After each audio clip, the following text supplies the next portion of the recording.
Seriously, Cowgirl? Raiding a train this time? I knew you were bold, but this is a new level for you. You're going to do time for this. But first put your hands up and surrender. You know who I am, and you know I won't hesitate to kill you if you try to run, so come quietly. Good girl.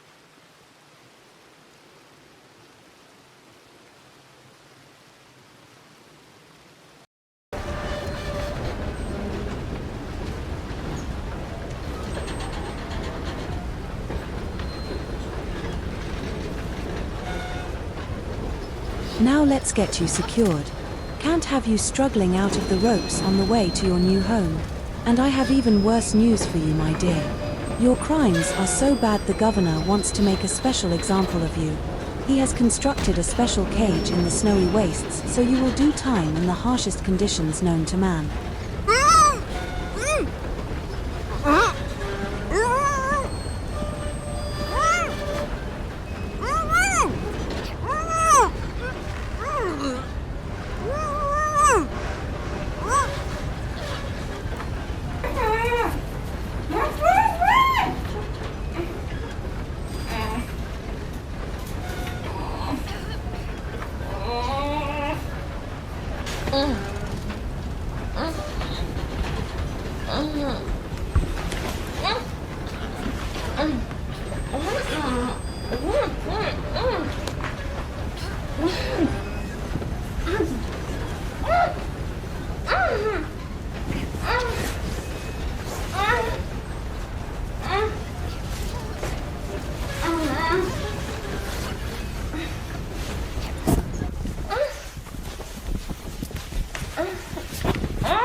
Enjoying your new home? I warned you it wouldn't be pleasant.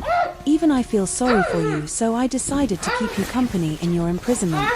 At least you have your fur coat still, Cowgirl, otherwise you would freeze to death for sure. You still might yet, so I hope those furs are as warm as they look for your sake.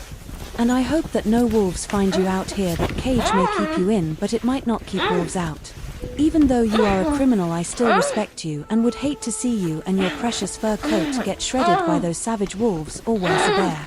Gag talk all you want though, Cowgirl, I can't let you go, or the law will be after me as well.